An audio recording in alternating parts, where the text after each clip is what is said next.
हाँ, एक तो बस यकीन नहीं हो रहा है 14 साल पूरे हो गए। 2008 28 जुलाई को पहला एपिसोड सब जानते हैं टेलीकास्ट हुआ था और आज 28 जुलाई 2022। मतलब भगवान की इतनी बड़ी कृपा हम सब पे है कि आज 14 साल पूरे होने के बावजूद भी ये शो अभी भी चल रहा है। और बस लोगों का जो प्यार मिला है सब, हमारे जो ऑडियंस है जो इतने फ़ैन है, मैं इतने प्यार से इस शो को सबने सराहा है, ना सिर्फ भारत में लेकिन पूरी दुनिया में जहाँ भी हमारी ये चैनल आती है, सब टीवी आता है, तो हर जगह पूरी दुनिया में उन्होंने सब ने इस हमारे शो को सराहा है। तो उनका तहे दिल से शुक्रिया। और बस इसी तरह आगे भी हम आपका मनोरंजन करने की कोशिश करते रहेंगे। बस आप इसी तरह हमें अपना प्यार देते रहिएगा। जब पैंडमिक के वक्त थोड़ी सी एक रुकावट आई थी इस जर्नी में, इतनी लंबी जर्नी में, तो उस समय कैसा एहसास था? क्योंकि हर हमेशा आप सेट्स पे रहते थे, शूट करते थे और फिर शूट नहीं करना 3-4 महीने तक। सच कहूँ तो वो एक बहुत ही वेलकम ब्रेक था क्योंकि लगातार आप सोच सकते हैं कि 12 साल से, ये 2020 में जब पेंडेमिक आया था तो 2008 से 2020 लगातार 12 साल से हम लोग करते आ रहे थे। तो शुरू में तो थोड़ा सा हमें ये लगा कि चलो थोड़ा इसी बहाने थोड़ा सा आराम मिल गया, लेकिन जिस तरह से लोगों की तकलीफ़ें जब सुनने को आती थी कि जिस तरह से कितने लोग परेशान, कितने लोगों के पास काम नहीं, जो अपना काम था वो छूट गया, कितने लोगों की नौकरियां छूट गई, कितने बिजनेसेस बंद हो गए, तो उस वक्त वो सब पढ़ के सुन के देख के बहुत ही तकलीफ़ होती थी कि ये ऐसा वक्त क्यों भगवान हम सबको दिखा रहा है, और जल्द से जल्द भगवान हम सबको इससे बाहर निकाले ताकि फिर से सबकी ज़िंदगी पहले की तरह खुशनुमा हो जाए, पहले की तरह बिज़ी हो जाए सब, और पहले की तरह सब अपने अपने काम में जुट जाए। तो बस भगवान ने कृपा की, बहुत थोड़े समय के बाद फिर से थोड़ा थोड़ा करके सबका काम शुरू हो गया। सर ऑल्सो इस जर्नी में काफ़ी लोग जुड़े, काफ़ी जुदा भी हो गए। कुछ ऑब्वियसली बात है कि हेल्थ रीजंस की वजह से कुछ।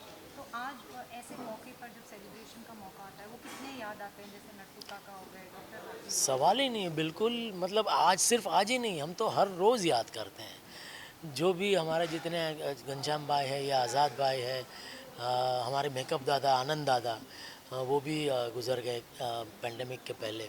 फिर हमारे प्रोडक्शन वाले थे अरविंद मर्चंडे, वो काफ़ी यंग एज में करीब 4-5 साल पहले, सबसे पहले वो गुजरे। फिर हमारे प्रोडक्शन वाले एक शिशुपाल जी करके थे, वो भी बहुत यंग, वो भी अभी ये कुछ ही समय पहले वो भी गुजर गए।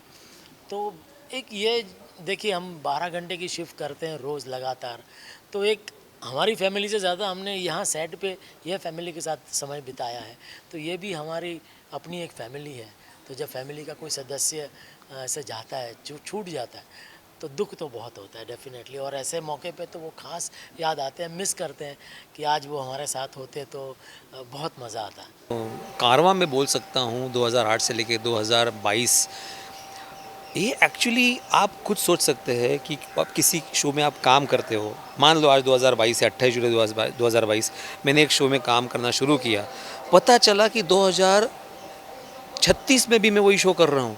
ये मैं प्रेडिक्ट भी नहीं कर सकता था। तो उसी वही बात है कि अगर 2008 में मैं शो में मैं सिलेक्ट हुआ और हमने काम करना शुरू किया, किसी को नहीं पता था उस वक्त। हमेशा रहता था कि हाँ यार शो तो मिला है, डेली सोप मिला है, चलो अच्छा है, 1-2 साल देखते हैं क्या है, लेकिन देखते ढूंढना पड़ेगा, दूसरा कुछ तो काम ढूंढना पड़ेगा। एज ए एक्टर ये सोचते थे हम लोग, मेरे जैसे और भी कलाकार है वो सोचते थे। लेकिन 2009 में जैसे वो टर्निंग पॉइंट हुआ कि नहीं, लोगों को कुछ तो इसमें बात नज़र आ रही है। इसी हालांकि तारक मेहता का उल्टा चश्मा का प्लॉट कोई नया प्लॉट नहीं है, ऐसे कई प्लॉट पहले भी आके गए हैं, लेकिन इसका प्लस पॉइंट ये है कि हम सारे कलाकार नए थे उस दरमियान, जो ऑथेंटिक थे। Marathi, Punjabi, Parsi, south Indian, Bengali, Gujarati. तो उस वजह से हर एक भाषा का जो एक जो लहजा होता था, हर एक भाषा की जो एक न्यूसेंस होते थे, वैल्यू होती थी, वो उसमें पूरी तरह से उतर आई उस कैरेक्टर में। मैं मराठी हूँ तो हमारे घर के सीन जैसे होते हैं टिपिकल महाराष्ट्रियन घर में, वैसे लोगों को देखने मिले, तो लोगों को ज़्यादा रिलेट कर पाए। And the main USP of the show is कि आप ऑडियंस रिलेट कर पा रही है इस शो से कि भाई मेरे घर में भी ऐसा होता है, ये सेम चीज़ मेरे घर में होती है। जो जेठादया में होता है वो कितने सारे गुजराती घरों में होता होगा, जो भीड़े माधवी में होता है वो कितने सारे महाराष्ट्रियन घरों में होता होगा। तो यही सारी चीज़ें हैं, जैसे सरदार और पारसी का संगम ही कितनी अजीब, मतलब एक विचित्र बातें सुनने में, लेकिन एक सरदार जी और पारसी साथ में रह रहे हैं, उनका लव मैरिज है, एक अपने आप में एक अलग बात है। बिल्कुल बिल्कुल बहुत मिस किया जाता है, क्योंकि जाहिर सी बात है, आप एक दूसरे के साथ इतने साल से काम कर रहे हो कंटिन्यू, आप रोज़ उनको 12-12 घंटे बातें कर रहे हो, उनके साथ सीन कर रहे हो, अचानक वो इंसान अगर चला जाए तो बहुत दुख होता है। ऐसे हमारे कलाकार हमारे बीच नहीं रहे, हमारे घनश्याम जी, नटू काका जी नहीं रहे, हमारे आज़ाद जी, हमारे डॉक्टर हाथी वो नहीं रहे। लेकिन इसमें चमत्कार भी उतने ही हुए हैं। जैसे हमारे ऑडियंस को सभी को मालूम है कि निर्मल जो अभी हमारे डॉक्टर हाथी थे, वो सबसे पहले एपिसोड में डॉक्टर हाथी की भूमिका निभा रहे थे, फिर कुछ वजह से वो भूमिका नहीं कर पाए, फिर हमारे बीच आज़ाद जी आए, उन्होंने 10 साल तक काम किया, और देखो घूम फिर के निर्मल को वापस आना था इस शो में, क्योंकि उसका भाग यहाँ पे लिखा हुआ था, फिर वो डॉक्टर हाथी की भूमिका में वापस आ गए। तो ऐसे कई सारे चमत्कार इस शो के साथ हुए हैं। मेरा बस इतना मानना है कि भाई अपने कर्म करते जाना है, ऊपर वाला देख रहा है इस शो को, क्योंकि हमें ऑडियंस के इतने सारे आशीर्वाद मिलते हैं। सी एप्रिसिएशन सभी शो को मिलता है, लेकिन ब्लेसिंग्स जो मिलती है ना, कि जैसे हमें कोई भी फ़ैन मिलता है, कोई भी बुजुर्ग आदमी मिलता है, तो उनको ऐसा लगता है नहीं आपका शो चलता रहे, क्या है आपके शो से मेरा बेटा मेरे साथ खाना खाने लगा है, मेरा पोता मेरे साथ खाना खाने लगा है। तो ये बहुत बड़ी मेरे ख्याल से एक कॉम्प्लीमेंट है हम सब के लिए। अगर इंडिया के अलावा हम आउटसाइड कंट्रीज़ की भी बात करें तो काफ़ी लोग तारक मेहता के शो को देखते हैं, बिल्कुल। बहुत पसंद करते हैं। जब इस तरीके का कमेंट्स एंड ऑल मालूम पड़ता है आप लोगों को, तो कितनी खुशी होती है। बहुत खुशी होती है। जैसे हमारे काफ़ी सारे फ़ैन पाकिस्तान में भी है, दुबई में है, यूके में है, यूरोप में है, काफ़ी सारी जगह। मुझे तो आश्चर्य तब हुआ था जब मैं दुबई गया था मेरे कुछ काम से, और वहाँ पे फ़िलिपिनो मुझे मिले थे 2-3 लोग ऐसे मिले थे कि उन्होंने यू वर्क इन दैट मुस्ताज गाय, तो मतलब वो भी ये सीरियल देखते हैं, वहाँ पे सबटाइटल्स के साथ सीरियल आता है, तो उनमें भी ये सीरियल, मतलब उनको भी इतनी लोकप्रियता है वहाँ पे भी। हमारे इंडियंस तो खैर देखते ही है, लेकिन out of India other than Indian people also enjoy this serial, so that is something very miraculous.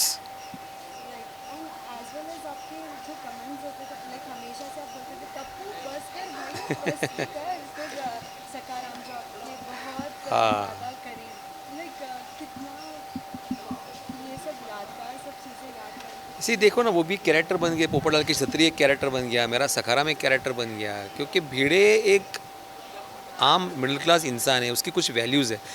वो अगर कोई पैसे दे के कोई चीज़ खरीदता है तो उस चीज़ से उसको लगाव हो जाता है। जैसे सखाराम है, क्योंकि उसने उसका साथ दिया है, पहले वाला जो स्कूटर था उसने भी उसका काफ़ी साथ दिया, फिर माधवी ने उसको सखाराम गिफ्ट किया, उसके बाद उसका भी उसके साथ लगाव बन गया। तो एक छोटी छोटी चीज़ें होती है, बहुत बहुत मैटर करती है, क्योंकि हमारे इंडिया में 90% लोग ऐसे हैं जो छोटी छोटी बातों में खुशी ढूंढ लेते हैं, और तारक मेहता का उल्टा चश्मा में यही है कि छोटी छोटी बातों में खुशी ढूंढ लेना। So that is a USP. As well as lockdown में जब शूट्स वगैरह काफ़ी एकदम रिस्ट्रिक्टेड चल रहे थे, लेकिन हम फिर भी देखते थे कि जितने ऑडियंस थे वो रिपीट टेलीकास्ट देखते थे, जी, जी, बिकॉज ऑफ उनको वो तारक मेहता मिस ही नहीं कर सकते, स्पेशली बच्चे, भले उन्हें वो रिपीट भले 2 से 3 बार देखने मिले फिर भी। वही तो हमारे भी, मैं क्या बोलता हूँ ना, कि हमें पहले कॉम्प्लीमेंट्स मिलते थे, फिर हमें कंप्लेंट्स आने लगे, कॉम्प्लीमेंट की जगह कंप्लेंट ने ले ली कि पूरा दिन तारक मेहता देखता रहता है, अब उसको कुछ बोलो, तो बोलना पड़ता है कि भाई 8:30 से 9 के बीच में तारक मेहता देखना है, बाकी टाइम पढ़ाई करनी ज़रूरी है, बहुत सारे दूसरे काम भी होते हैं वो भी ज़रूरी है।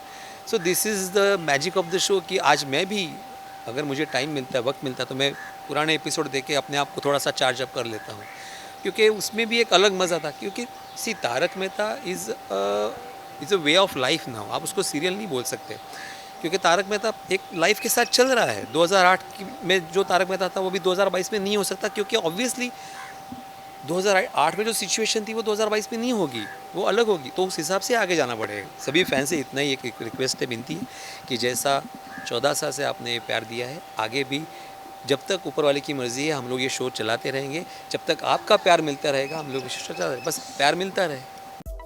Subscribe to Midday India. Get direct notifications on all our videos by clicking on the bell icon.